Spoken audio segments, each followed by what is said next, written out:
Hello, folks. All right, so in today's lesson, we're going to look at topic 2, which deals with special angles. All right. So the trig ratios of 0 degrees, 30 degrees, 35, 60, 90 have exact values derived from two triangles. You must know these by heart, right? So this is my first triangle, 45 degrees, 45 degrees, 90 degrees, right? The length of AB is 1, the length of BC is 1. And then we can use the theorem of Pythagoras to find the length of AC, and that is going to give us root 2. Now, then we have 30 degrees, 60 degrees, and 90 degrees, right? And we have 1, 2, root 3, right? So, yeah, triangle 2, that's triangle 2, and this is triangle number 1. You have to know, and in actual fact, you have to memorize these diagrams. You need to know how to redraw them and use them.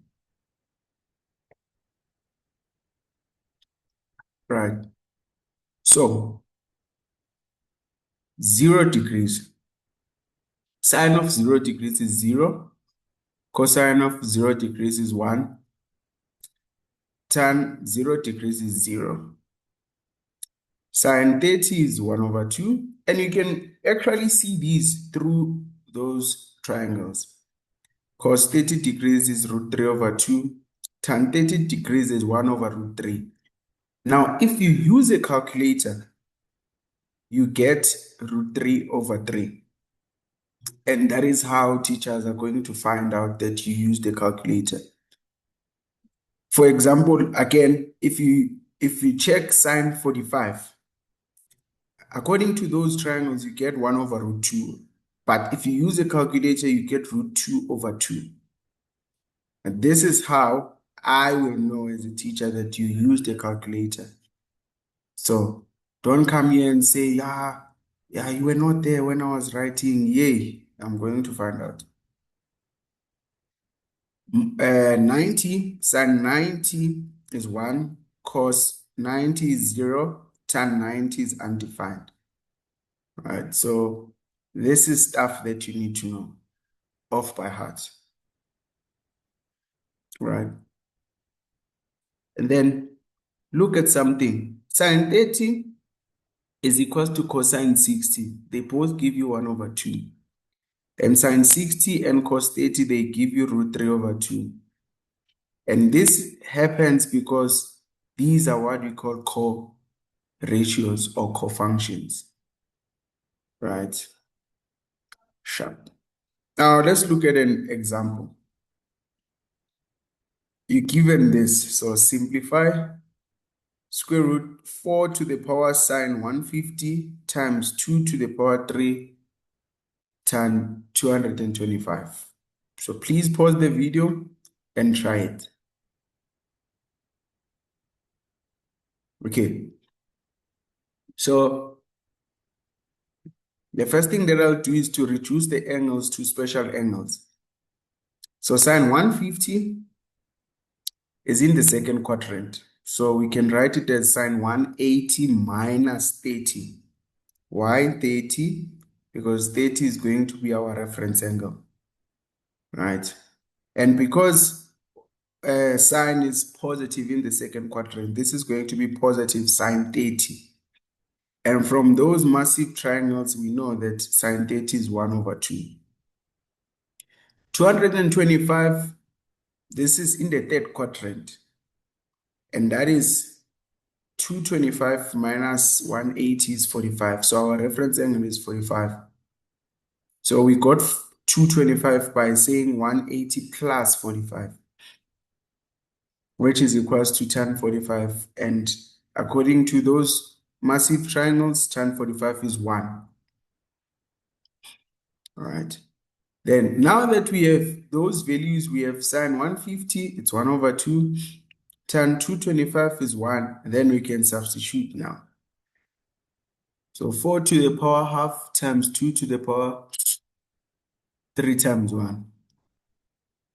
This gives you 4 to the power 1 over 2 is 2.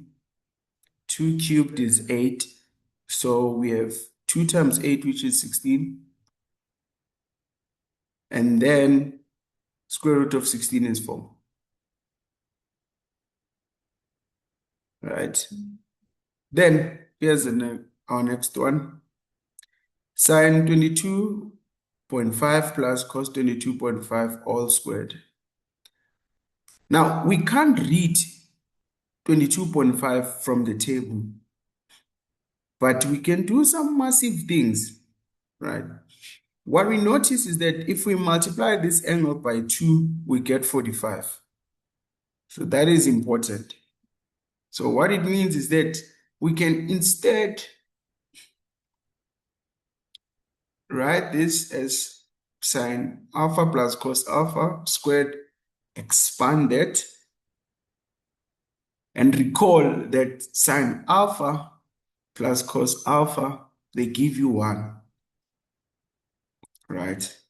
And also, we know that 2 sine alpha cos alpha is sine 2 alpha.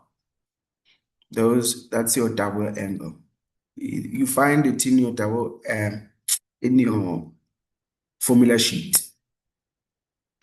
So what this means is that this is 1 plus sine 2 alpha, which is 1 plus sine 45. And yeah, we can then get our answer, right? So I want you to pause the video and try these questions.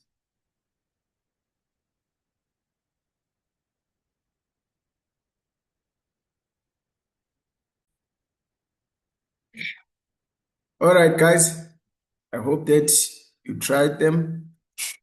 And yeah, these are your answers.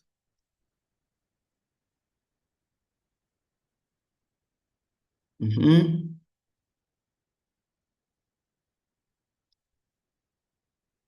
All right, then.